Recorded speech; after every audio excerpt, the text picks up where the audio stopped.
Hey, hey, hey, I'm Andrea Paulton, your host for today. Welcome to our three-part fundraising series. So I already see Sophia and some people in the chat starting to come in. Make sure you actually use the chat so we can talk to each other. Put in, let's see, what does your company do? But in one sentence, not longer. One sentence. What does your company do? All right. So today, this is part one. You're going to be hearing from Curdy Levy, Managing Director of Techstars Anywhere Accelerator, about investor readiness. She's been around the block. She knows this stuff. So make sure you listen up. She will cover what you should look for in investors. She will talk to you about how to find them. She will talk to you about how to get a warm introduction. It is really hard to do this. So she's going to give you some really, really fantastic tips today. And at the end, if we have time, we are going to take questions and answers, but that is not going to happen in the chat. So that's going to happen in the Ask the Speaker portion of the chat. So make sure you check that out on your Bizzabo, that is the platform that you're on. And that way we can track questions, make sure we can answer your questions. We also have Jessica King, who is running the show here behind the scenes. She's going to be in the chat with you in case you have questions. So, Jessica, if you can bring on Curdy on stage so she can get started. Hi, Curdy. Hi. You ready? Here, I'm ready. All right, you take it from here. All right, perfect. Welcome, everyone. And this is actually a three-part series. So we're going to go through the first part today, which is really just getting ready. But first, let me introduce myself. I'm Curdy Levy. I've been with Techstars for 6 years this month. I've run 8 programs. I'm about to go into my 9th program. I've done programs in the Midwest, focused on what we have available there to help founders succeed.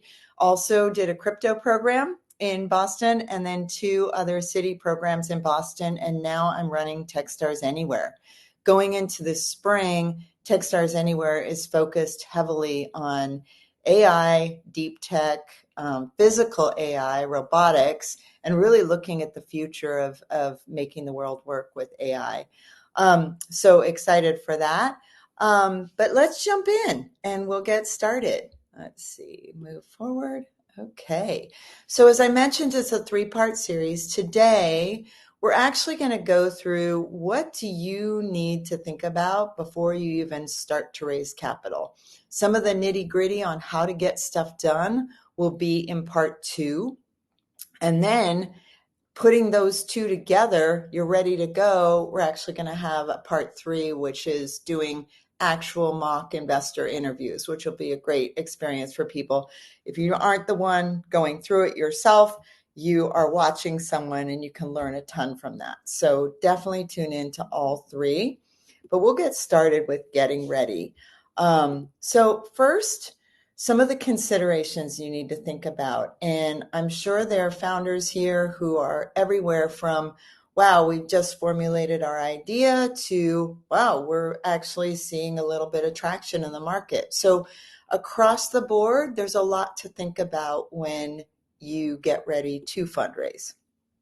So first of all, asking yourself, there are founders of all kinds, and we love founders of all kinds. There are people who build businesses that are amazing businesses. They build multi-million-dollar businesses. They have a fantastic life, and they exit those businesses and do really well.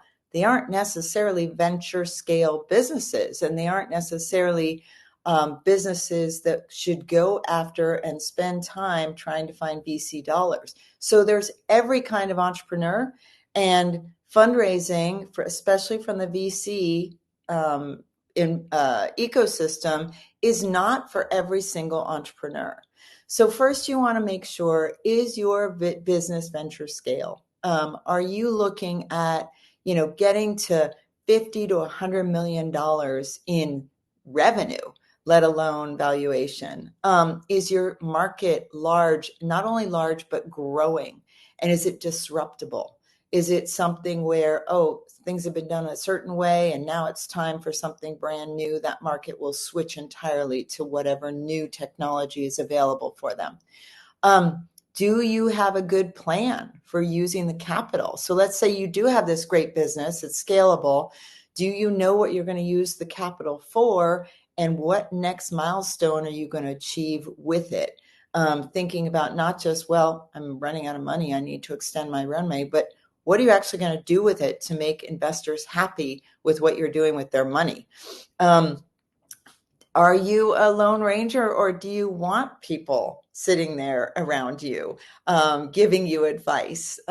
Sometimes investors will do more than give advice. They will get to a point where they really want to have impact on where your business goes, and you need to be willing to work with people who have a vested interest in where the business goes.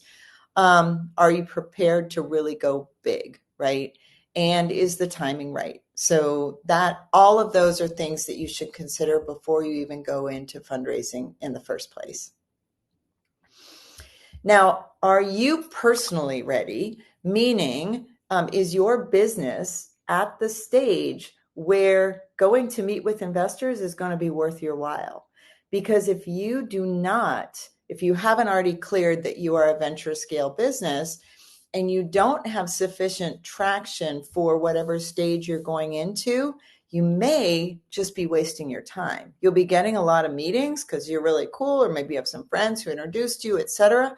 But you'll go into these meetings and you'll get a lot of no's, and then you'll wonder, wow, I really need to do something else, where you could have spent that time actually doing those other things, right? So are you personally prepared? It is all consuming. If you're going to go into a fundraising process, you are going to spend day in, day out for weeks at a time doing that fundraising process. And are you prepared mentally? And also, is the business prepared? Do you have coverage? Is there someone on the team who's doing sales while you're doing this to be able to run a successful process? So these are, I know they seem like soft things, but these are some of the most important things to think about before you even get ready to fundraise. So, last area of consideration is VC funding the absolute best way for you to get capital into your business? So the number one way I say is revenue, because you have complete control. You are not diluting any of your business. It's proving that your business actually works, and it actually gets investors excited when you don't even raise, because all of a sudden there's cash coming in and people love that. The other thing is some of you may be in a position to actually get some customer financing. So if you have a big enterprise customer that's asking you to do something incredible and it really is game changing for them, is there a way to get them to pay up front so that you can afford to scale the team who's going to need to service them, et cetera? Is there some area of revenue where you're able to leverage revenue to bootstrap into a new deal that requires more capital? Are you looking at non-dilutive capital, grants, SBIRs? And then you also can play around with your receivables a little bit and figure out whether there's a way to leverage some of the timing to preserve cash, family, friends, etc. Adjusting your pace to make sure that you can get to enough traction before you need to raise capital. These are all things that are very strategic and should be considered before you go into VC fundraising as well. All right, so you've decided I'm doing it. There are a few other things that you really need to take into consideration before you actually pull the trigger and start doing that, the activity for fundraising. So this is a great quote from Alex Iskold. He was an MD at Techstars before, and he now runs 2048 VC. But when he thinks about, what makes capital raising so hard for founders, his experience as a VC on his end has been that most founders rush into it, and he's seen thousands come in They come in unprepared and they don't create a process that will support their efforts. This is so vital. It's the difference between having an incredible idea, company, and team, success or failure. Here's what happens. A founder gets excited, goes into fundraise. That investor says, great, can I see your data room? The founder then scrambles. They don't have a financial model. They don't have their data room put together. It takes them a week and a half. And that VC says, what are these guys doing? Can I even rely on these guys to get their business done? So really having a good process. The other thing, very classic, founders come in and say, oh, hey, you know what? I'm starting this company and it's in B2C space, et cetera. And the investor looks at them and says, I don't do B2C at all. I do B2B. Again, huge loss of credibility. So there's so many different steps, and we're going to take you through those in a lot of them in the second part, a little bit in this part, to make sure that you are truly prepared and that you're creating the best process possible in order to be successful when you raise. So typical rounds that don't do well, the key reasons having to do with the business itself are lack of traction or customers. And the real reason here for the lack of success is that having some traction or customers basically proves that your idea is wanted in the market. And so having to make sure, or having some proof to show that your business actually makes sense, is super key. And investors are looking for that signal. Another one is lack of founder market fit. So you're a super eager entrepreneur. You saw an idea, you jumped on it, but your background is in, I don't know, let's say it's in marketing and you're starting a company in deep tech AI. What's the connection? Or maybe it's a vertical you've never been into. You're doing something in the healthcare space, but all of your background has been in non-related industries. Having that founder market fit, why you should be a natural ... Typical ways that people have founder market fit, they've experienced the problem themselves. They've worked in industry. Or sometimes in healthcare, it's really mission driven, right? So I had a parent who passed away, or a sibling or a friend or something, and I am in it to win it. And here's what I've done to get myself prepared for this particular challenge that I'm taking on. Another one is not having a good go-to-market. So you have this idea, this wild dream, you're going to make it happen, but have you actually thought about who buys and how you're going to get in front of those people and have a good story around that, so investors believe that if they put their money into you, it's actually going to make it. Customers are actually going to buy your idea. Another classic one, even though a lot of decks don't have competition on them, your magic superpower is you might mention that, here's your value proposition, but if you're asked in detail, who are you competing against? Absolutely know your competitors, know them up and down, know who's big, who's small, who's a alternative, know all the players in the space who are solving the same problem. Those are all your competitors, not just a couple names that you found on the web, but really understand what are the alternatives for your buyers. Another one is that the business opportunity is too small. Obviously, we already talked about you being ready before going into, but really understanding where the business can go. There's a concept of starting with a wedge. So you might, take a certain piece of the market as your initial market, but have a very good story about how your product solves the problem way beyond that initial wedge. And then not focused. This is a classic one. So investors will ask, what are you doing? How are you measuring your success? If you don't have an idea of how that success is being measured, they're basically looking at you as a real risk because you won't know where you are at any given time.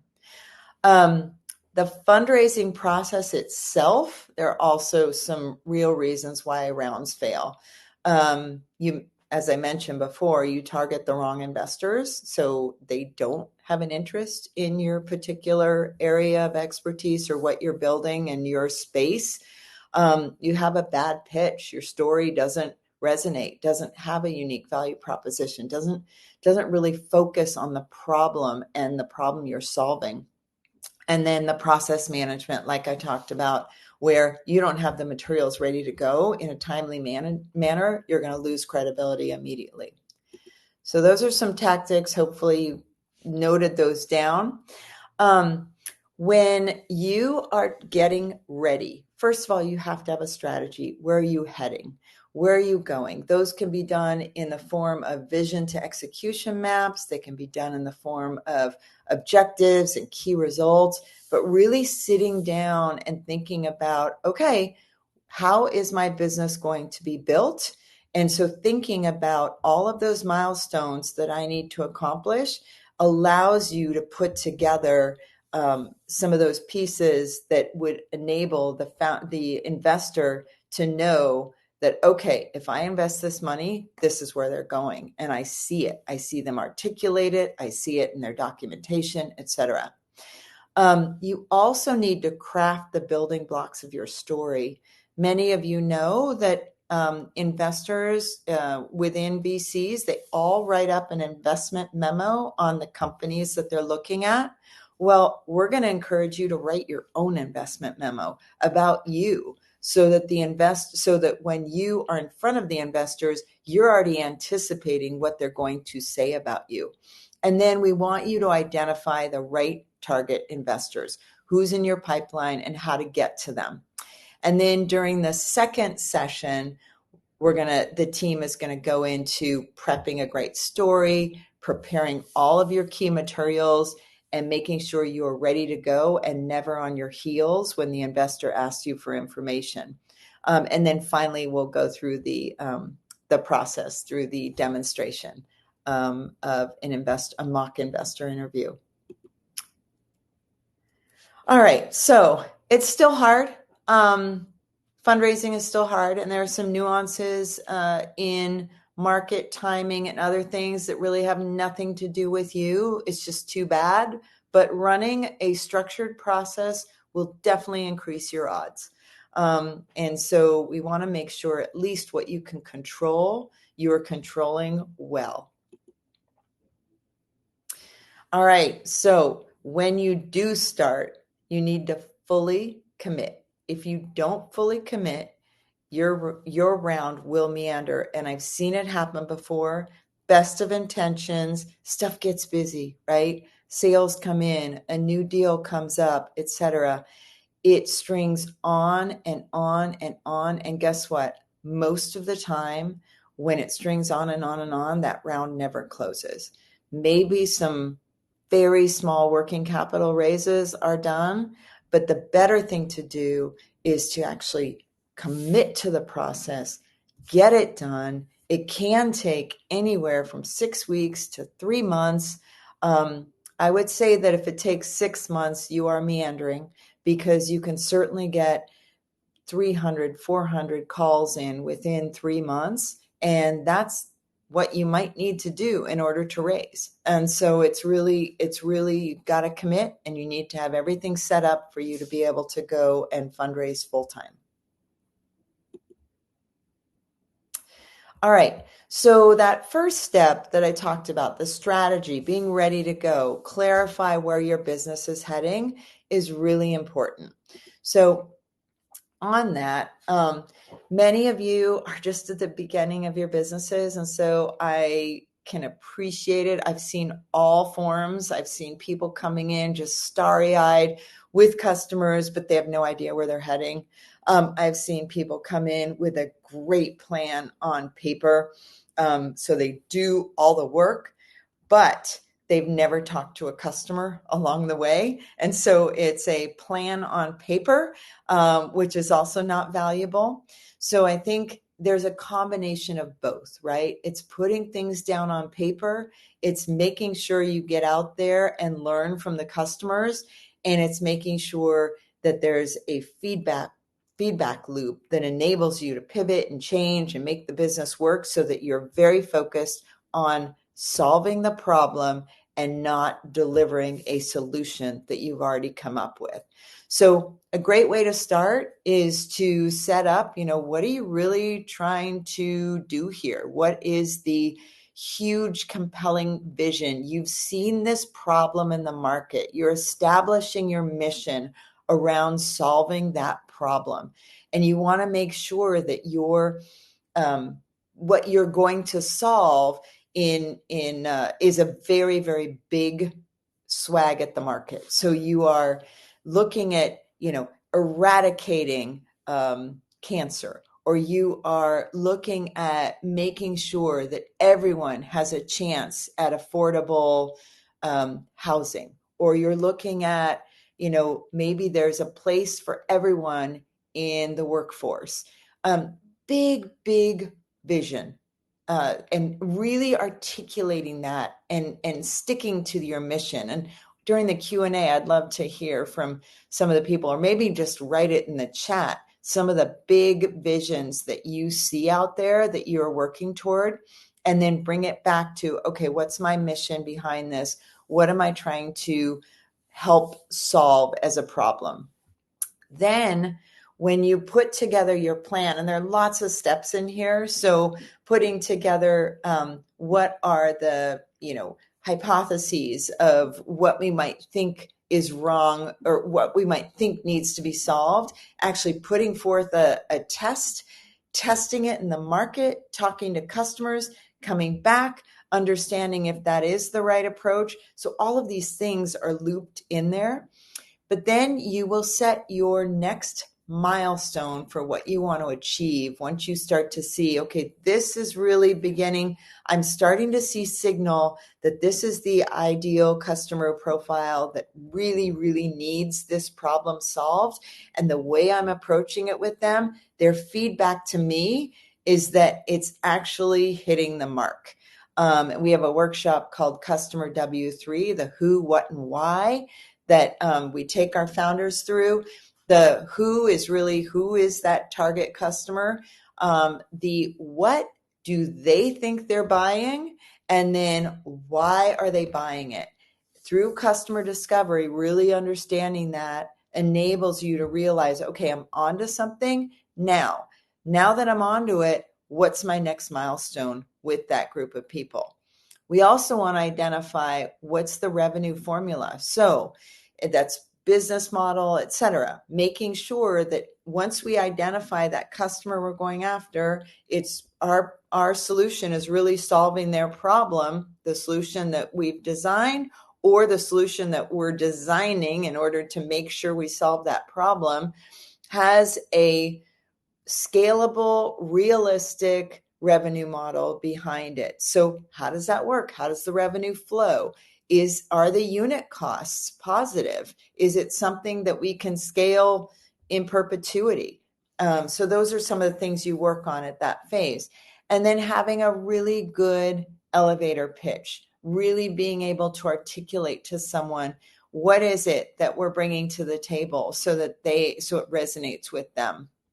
And then really focusing next on incredible execution goals. So what are the traction goals? How many users? How many customers? How many people do we want? Notice how many LOIs do we need to sign? Really setting up some of the goals for what we're going to be able to accumulate over a certain period of time. In the accelerator, it's a 13-week, so it's kind of a quarter. We set our goals for that quarter and we go. Outside of accelerator, we typically work in quarters as well. So setting objectives for the quarter, setting the key results we want to hit for that quarter, and measuring the KPIs, the key performance indicators, as we're moving along to make sure we're moving forward is really key. So this is an exercise, whatever format it takes place. This particular vision to execution, one of my colleagues uses as his learning format. I use a form also with OKRs and KPIs and part of this. So we all have different ways of doing it. So I'm not saying this is prescriptive, you have to do this, but there is a function of figuring out the strategy of your business. Are you going after the right customer? Are you truly solving a problem? And are you setting goals and measuring them appropriately? So really moving forward on your strategy first before you even get started in fundraising is key. This is Jill Barker, one of the leadership mentors from many years, is a vision without action is merely a dream. Action without vision just passes time, and vision with action can change the world. And we truly believe that. We invest in companies who are doing that. This is just a template. I'm going to go through this quickly, but that is one of the templates that will be available to you. That is that vision to execution template. And there are many, many more that are available both online and many of my colleagues have different types. So lots of different ways to do that. But the key is set that strategy. Now, also, you want to be able to explain what you're doing in a way that will resonate with investors. So we're going to get into the investment memo. As I mentioned, investors typically, it's usually a junior associate, will put together a memo about you. They're gathering information about you. That first call you have with investors, a lot of times, if it's a junior associate, they're just putting together their memo. They're asking you all the questions they need for that. So get ahead, start writing the version of what you would like that to look like. Consider it your message guide. So some of the pieces that you'll put together and build from your memo are your forwardable emails, your one-page summary of what your company does, your elevator pitch, a pitch on stage, your investor deck, etc. All of these come from the memo. So it's like the first step that you want to take when you're creating your business, and really ask yourself the following questions. So you want to have a description of your business. What problem? I'm asterisking. The ones with asterisks are in your first meeting deck, like your very high level deck. But what is the problem you're trying to solve? Articulate it well. Go over it, have people read it, really understand it. What is your current solution? What's the solution that you think people need to solve that problem? What are your team's strengths and why are you unique for this business? Your market size, include it all the way up to $100 million of revenue, can go beyond too. But the point is, you want to be able to show that your market size and opportunity, it can start in a small wedge, but it can grow all the way up to beyond $100 million in annual revenue. And the only reason we say, are you $100 million business or greater, is those businesses will typically have valuations over $1 billion, which ends up being, in the eyes of VCs, something that's more interesting. But obviously we want you to keep growing as far as you can. But if you are a $10 million revenue business, we're back to, well, this isn't really venture scale. So you want to be able to know your competitive landscape inside and out, not only who they are, but why you're different. What is your unfair advantage playing in this space? And what's your unfair advantage for customer acquisition? Why are you going to get customers more than your competitors?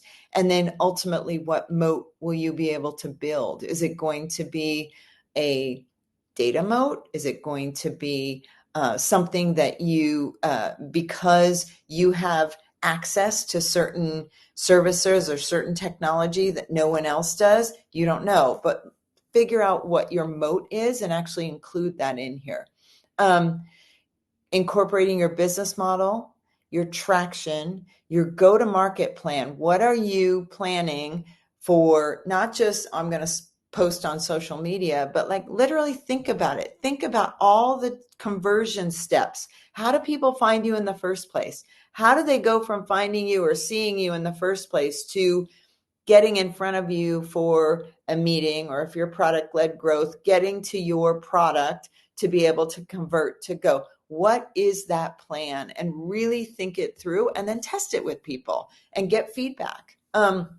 What's your product roadmap? You might have an MVP today, but what's it going to look like in, a year, or even 6 months, or 3 months? What is that plan, and what does it look like?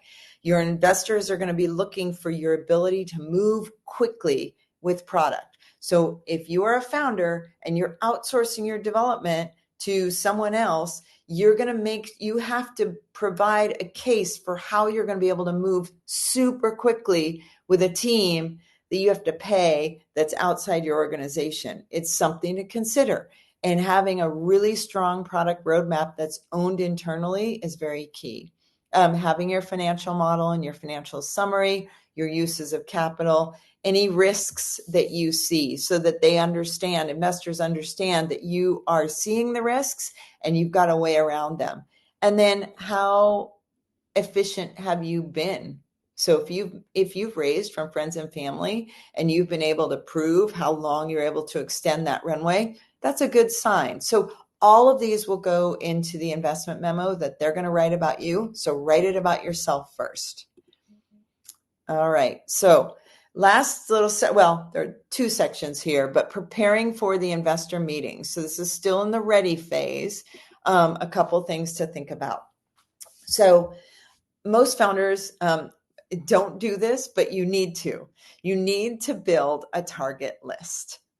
It will make your fundraising so much more effective. First, and it's also another signal to people who are trying to help you. If people see that you really are like, you have no idea who you're reaching out to, they're kind of like, well, why am I going to help you? But if you've got this very targeted list of investors who love the space that you're building in, names and why they would be interested in you, that is the kind of in founder that people want to help. They're like, oh, okay, maybe I know someone at that firm. It sounds like you've really got your stuff together. Let me help you. It does take a lot of work. And if you do ask for a wrong intro to someone, it burns social capital beyond what you can imagine. So you reach out to someone and you tell them, everyone's busy, they're doing stuff. You say, hey, I'd love an intro to this person at this company. And maybe the person who's making the intro doesn't read all of the details. They forward it along, and all of a sudden that investor comes back and says, I invest in Series A. Why did you send me a pre-seed company, or vice versa? And so I think it's really, really important, because now that person is not necessarily going to make that intro again, or it's in a different space. They've already said their thesis is deep tech and you're in, sort of marketing tech or something like that. So just make sure that you've done your homework ahead of time. And so when you ask someone for an intro, it's the right fit, and you'll go into how to send a forwardable email in the next session, but you want to make sure first that you are sending the right investors your information.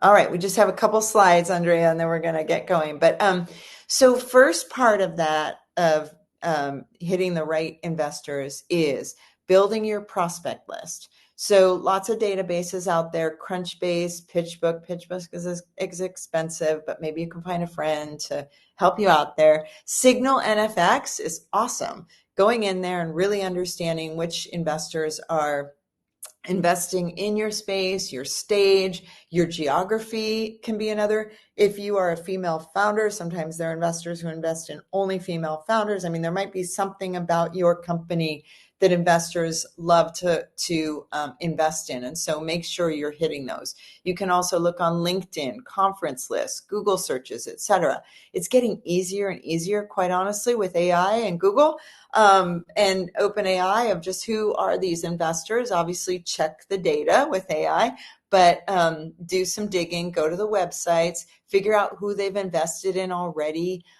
really understand. Some of your mentors might be able to help you. The other thing is finding founders who have been invested in by that investor and talking to them and saying, hey, what do you think of these guys? And would they be a good fit for me? Um, let's see. I think that's, yep. And then qualify them. So why would they be interested? Do your real work. So not just, oh, you invested in X, so now you'd invest in me. Well, maybe you're a competitor, and so now they're actually excluded from investing in you. So figure out like what would really be exciting for this investor for you to be in front of them and for you to be part of their network. Then find a path in. So ideally, not cold emails. The best is from a mutual contact. If you do know a other founder who's been invested by them or a founder who knows them from the process and they're friendly, that is the best street credibility. One of your current investors, one of your mentors, someone else who can be the best contact. The other way is to meet people, right? Meet them in person. So we just had SF Tech Week. Techstars was there in full force. We met a ton of not only founders, but also investors. Founders met investors. I had a bunch of my portfolio companies go to a bunch of investor events there. And those investors are there to meet founders. So it's a great way to introduce yourself, but also meet other founders who might be able to introduce you to others.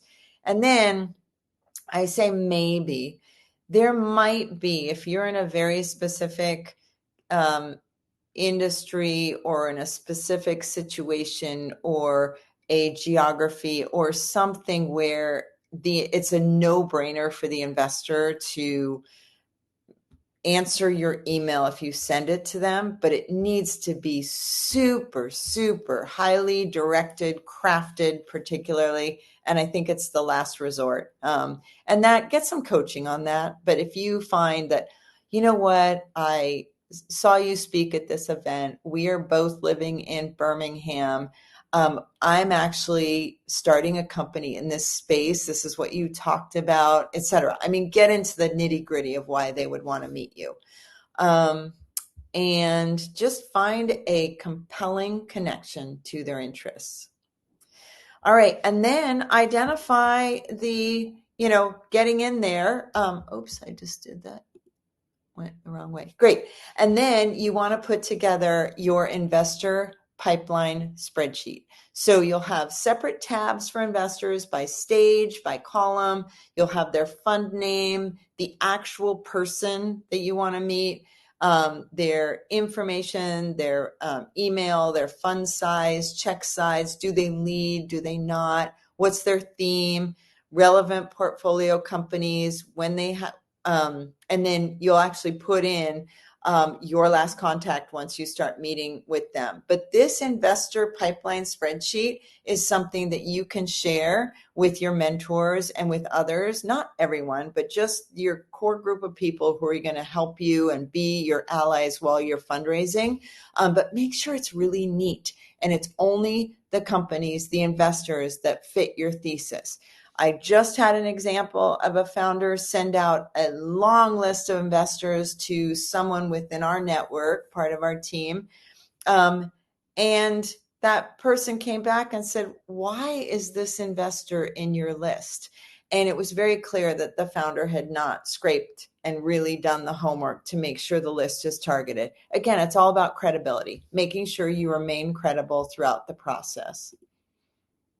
This is an example of what it looks like. There are lots of examples out there, but this will be in the deck. And then the management sheet. So one tab is the pipeline sheet, and then there's a management sheet. You need to remember who you've spoken to and when. So when was the last time you spoke to them? What were the next steps? Maybe they passed. Make sure you mark it passed. Maybe they said, you're too early. Mark it too early, put down a date for when you expect to hit the milestone, when you'll be right on target, and then reach out to them at that time or during that next raise, because presumably you'll raise during this first round. The keeping them in one place will make you sane. And I can't recommend it enough. And most founders forget to do this. So All right.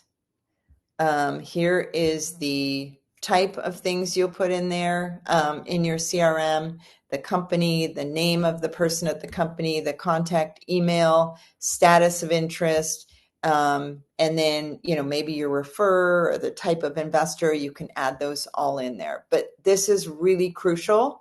There's the list itself, the target list, and then there's the investor CRM or IRM, investor relationship manager, to really keep you on track with how you're doing through the process. Also, when you do get a rejection or a pass, put the reasons in the notes so you can remember that for future, because it's really valuable data for not just you, but those who are helping you raise. And that is finally, we're at a point of Q&A. So, Andrea, I don't know if you want to, I saw there was one that came in already, but maybe you can filter through some of those for us. Yes, we have a ton. So thank you, Curdy. This was really good.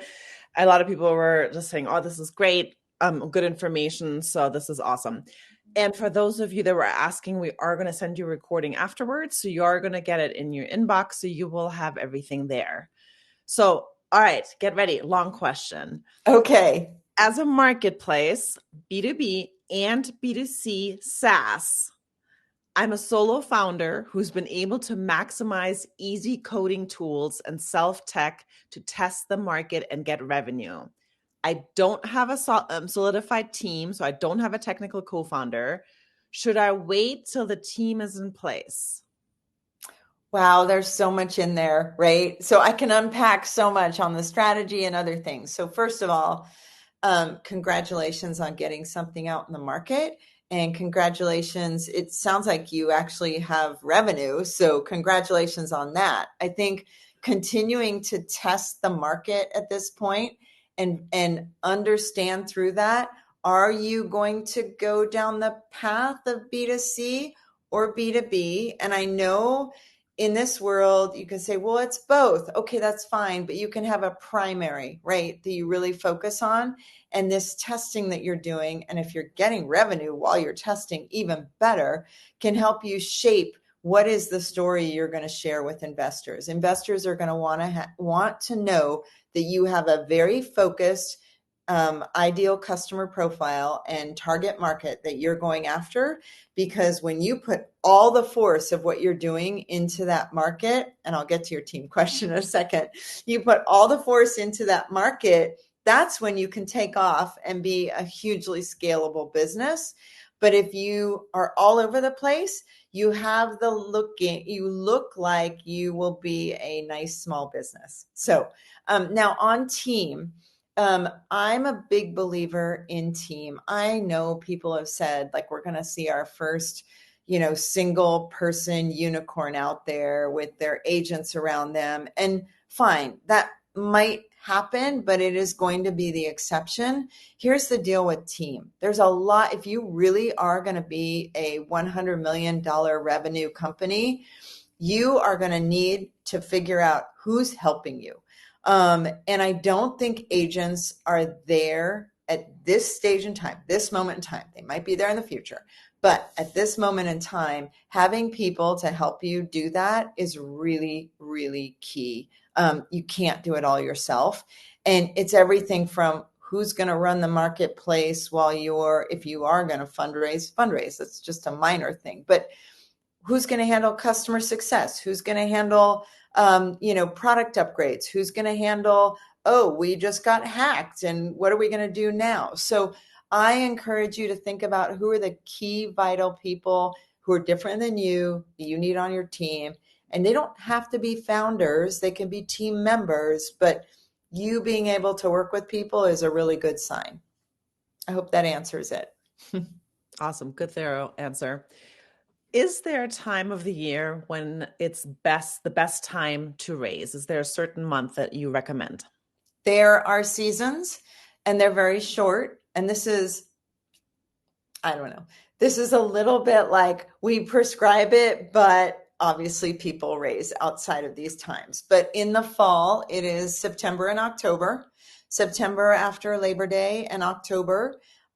maybe the first week in November, but then like it's just this crazy thing. But mentally, that's like when people go. That's when the startup weeks are that, startup San Francisco, LA Tech Weeks in October. A lot of the conferences that are focused around VC in October, in September.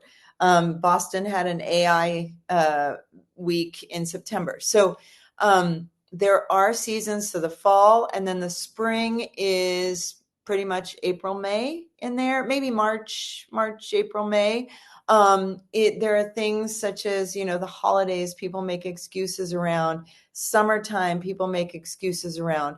Do people fundraise during that time? Yes, but it's much lower. So really focusing your raise and taking advantage of the events, the opportunities to get in front of people during that fall couple months and that spring couple months will definitely be better for you.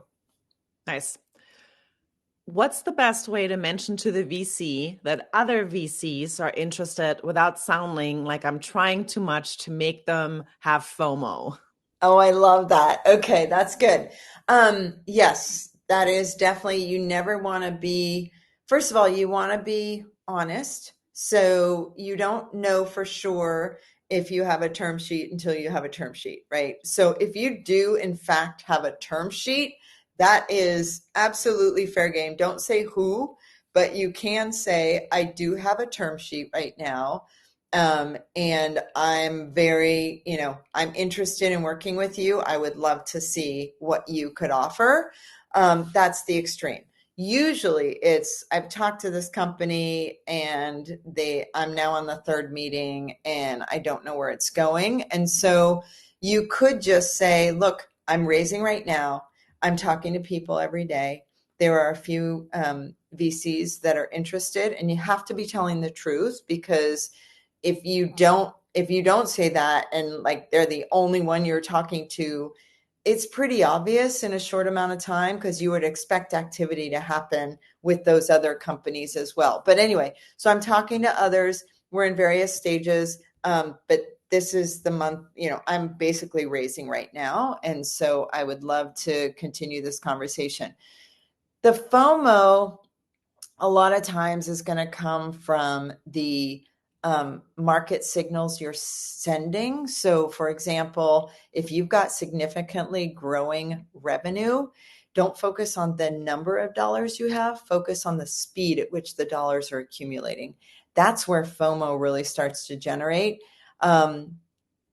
People come running toward you when your business is doing well. And then people think it's FOMO of other VCs getting in, but it's just because your business is so hot, all the VCs want in. And so everyone's trying to elbow each other out of the way. But really, it's the business that creates the FOMO. Your team, like this amazing team that's doing this thing that no one's ever done before. Oh my gosh, we got to be in on it. So I would focus more on your business and making your business super exciting for people to invest in, period. Nice. At the pre-seed stage, is there a general benchmark or average range of equity that venture capitalists typically take in exchange for their investment? For instance, is there a standard percentage range tied to a certain funding amount, or does it vary entirely by valuation and founder negotiation?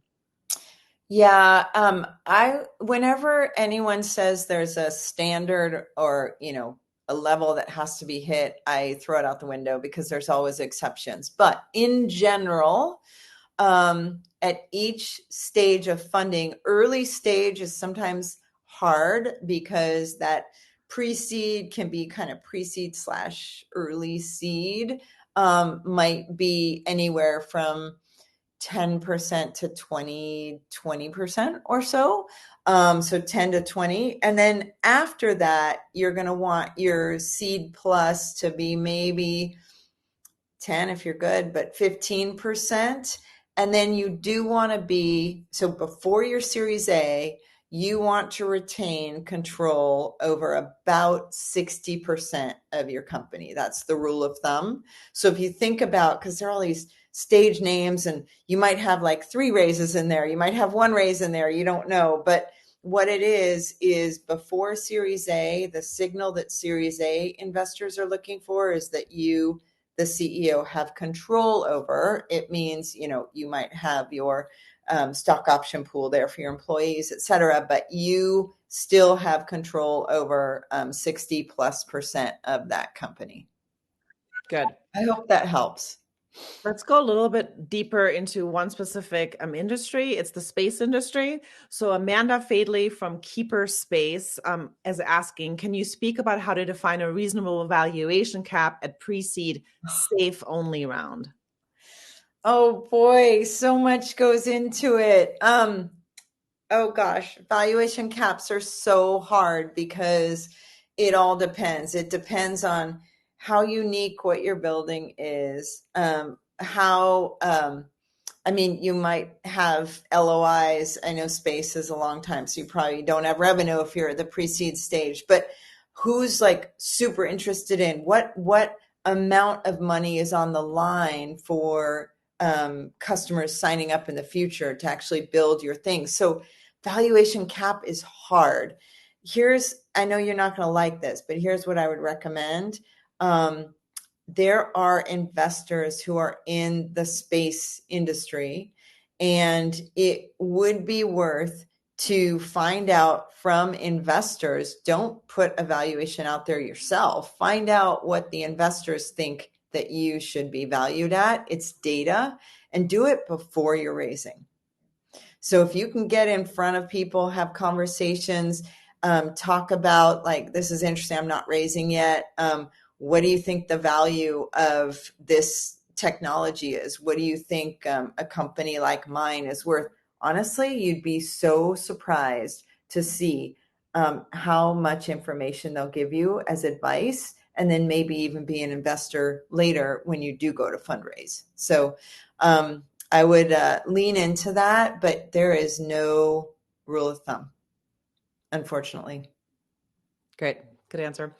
How would you approach prototype investment? Prototype investment. You mean like just getting funding to create a prototype? I don't Yeah, know if, that's what I'm thinking. It's a product question. And yeah, what happens when you have to create a prototype? yeah. Um, You're kind of having to do that with your own money. You could join an incubator. You might have some resources donated to you. You can bootstrap. You can ask for some money from friends and family. But it is really, really hard in this day and age to get funding from a VC to actually prototype something, unless you have you're a triple PhD, you're the only person in the world who knows about this deep technology, and you're solving the next big quantum, puzzle, and you need money to prototype. In that case, that is, I'm using an example, but that's the level of prototype investment that goes out there. So it's an idea, it's a thought. I mean, it's the people who spun off from OpenAI, started their own company. I mean, people will throw money at someone who's capable of doing something that is extraordinary. And if you're in that category, reach out. I'll talk to you one-on-one. Good, good, good. How can they reach out to you? So easily you can reach out to me on LinkedIn for sure, Curdy Levy. I check LinkedIn all the time. I'm also happy to share my email. It's curdy.levy@Techstars. Happy to, but just know that I'm in the middle of getting ready for a program. So you may or may not hear from me right away. But on LinkedIn, what I'll do is I can connect. And if there are opportunities that where I'm posting something or you have questions or whatever, I'm usually on there a couple hours a week that are dedicated to kind of looking through what people are looking for. I do like mentoring, and occasionally when I'm not in recruiting season, I just do open office hours. So for anyone who has questions about anything, whether you're going through Techstars or not. Michael had a good question. This is a lot of founders that are on the call are still full-time employed. They're working right now as they're building their company. Yeah. So for founders like that, is it a red flag to investors when a founder is incorporating and building a product while still being employed? But even if there's no crossover in the industry, are there any concerns with that? Yeah, there definitely are. So especially well, even at the pre-seed now, I mean, Techstars, we ask founders, you're all in or are you not, right? So you don't work another job while you're building your company. What I would encourage you to do, because everyone needs to make sure before they've proven their ideas, um, stay with your company, but start to do some of the hypothesis testing on your weekends and your evenings. Obviously, if your employer allows that, but do that on your own time and see if there's signal from the market that you're building something incredible. And if there is, that's an opportunity to actually, okay, great. What can I build that can actually generate some early revenue? Who do I need to talk to? We have talked to founders who are still at their companies, but by the time program starts, they've moved from their companies into their full-time startup time. I have a company that just did that, and they're now looking at growing revenues and incredible success. And so it does work that way. It's a prudent way to do it. Awesome. All right, this is your last question since we are running out of time. This is from Nick. Welcome your thoughts on regional nuances of raising capital. I'm in Ohio building a sports health tech company and have been told VC conversations are different here than on the coasts. From your perspective, how are they different and why are they different? Yeah, I spent a lot of time in the Midwest. I would say they're more conservative. They want to see full, like going concerns businesses before they invest, not as much of a risk appetite. And there simply aren't as many investors in the Midwest. Okay, that said, there aren't that many founders in the Midwest too. So when a really good founder is showing signals of being an awesome company, guess what? All the Midwest investors want in. So it can work in your advantage if you've got a really hot and growing company. Get to that point where your traction growth is really taking off week on week, and you've hit a chord in the market, and then reach out to the Midwest investors, obviously, who invest in sports tech. It's got to be in their thesis and everything. Reach out to them because I'll almost guarantee you'll get a meeting because they don't get a ton of founders. I mean, there are plenty of founders, but not like San Francisco, New York, Boston. So, All right. yeah. All right. Thank you, Curdy. And thank Absolutely. you all for joining us today. We hope you enjoyed the Everyone. session. And we'll send out the recording to everybody via email. So you'll have that.